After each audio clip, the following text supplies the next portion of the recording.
Best scene of The Portal. Black screen, fade to 26 interior house night. We fast forward to when Shay is a little older, in her early teens now. She's in her bedroom and all she can hear is bickering coming from downstairs. She's laying on her tummy on her bed, then goes to her bedroom door to hear the commotion. Which coffee shop? One of ours? One of the competitions? I don't have to explain to you my whereabouts at every moment of every day. We're in this together, a family. You know we're always on the lookout to expand?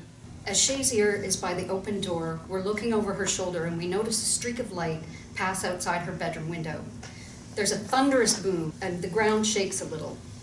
Shay pauses and listens out for her parents. Their shouting match halts, but only for a moment as they resume and there's no further tremor. Shay goes over to her window and looks out to the field. She can't see much of anything because it's dark. She gets her phone out, 10:47 p.m. She turns on the camera. She tries to use the zoom function to make out what's going on, but still it's too dark. She marches to her wardrobe to ruffle through the bottom of it and find a pair of binoculars. She then marches over to her bedroom door and purposely slams it shut. When she returns to her window, we look out with her and she sees some flames coming from trees in the distance. She looks through her binoculars and makes clarity of the flames, but she can't quite make out what had hit the field that was her backyard. She throws her binoculars on the bed and exits her room, quietly walking downstairs in her pajamas. The volume of the argument gets louder as she gets closer to it. It's your choice not to come along. Do I stop you? No, I don't. So you can't sit there blaming me for your insecurities. Bannock and T needs you too, you know. My insecurities? Twisting it on me, that's what you're trying to do? We are successful, Terry. We shouldn't need to go out to numerous fucking bean conferences. The etiquette of coffee, flavor your life. So much fucking nonsense, and you'd rather be there than with your family. Learning and evolving with our trade is vital to what we do. Your wife is vital to what we do. Shay goes by the front door to slip on her trainers.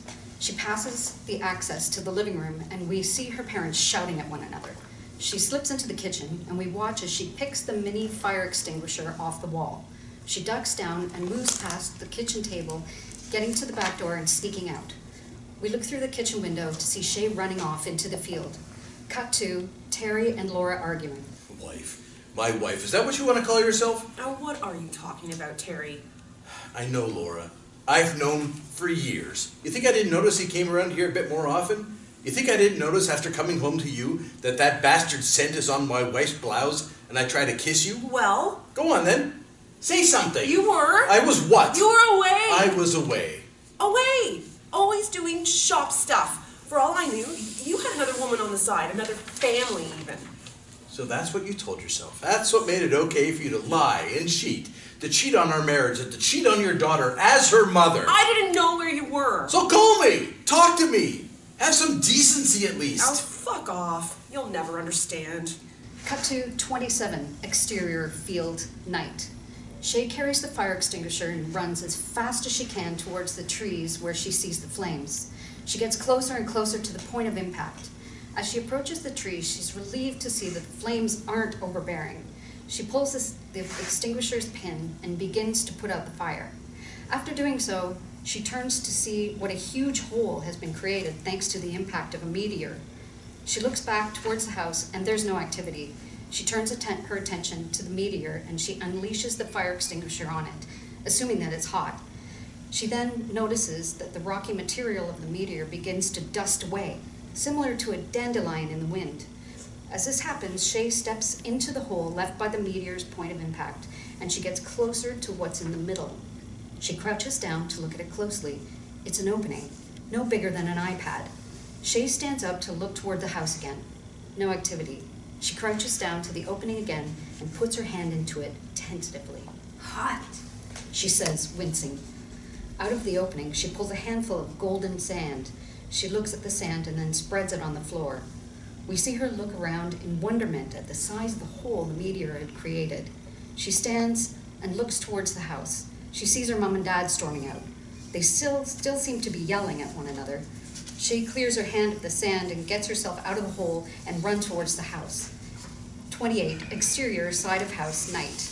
I've never been happy. You've never been home. And I always wanted more than to be just a housewife. Oh, vindicate your actions. You're pathetic. You're fucking pathetic. Never home to tend to me. Do you know how I get eyed up in town? Did you ever notice how the newspapers wanted photos of me outside the stores and not you? Shay runs as fast as she can, but she's too late as Laura screams and yells, inaudible, before getting into the car, slamming the door shut and beginning to drive. Mom! Mom! She yells as she runs. Laura drives away. Shay slows down as she gets into the house. Her dad comes to the rear patio. Shay, where have you been? Why are you outside? Dad, I heard... No, you're not supposed to go out in the field at this hour. Not by yourself. Inside, please. Wash your hands and go to bed. But Dad, where's Mom gone? There's a pause as Terry sits on the patio step. He closes his eyes, looking distraught. Shay approaches. Look, sweetheart, I don't know where Mom's gone. I don't know if she'll even come back. Shay puts her head to her dad's shoulder as he hugs her. She begins to cry. She releases the hug. What did you do? Shay, Did she go because you weren't home? Is that why? Shay... Tell me, Dad! Shay, stop. What did you do? What the fuck did you do? Terry blocks Shay's swipes as she tries to hit him again. She cries louder as Terry grabs her by the wrist. Stop! Shay cries as Terry releases her wrists and she storms into the house, crying her eyes out. Black screen.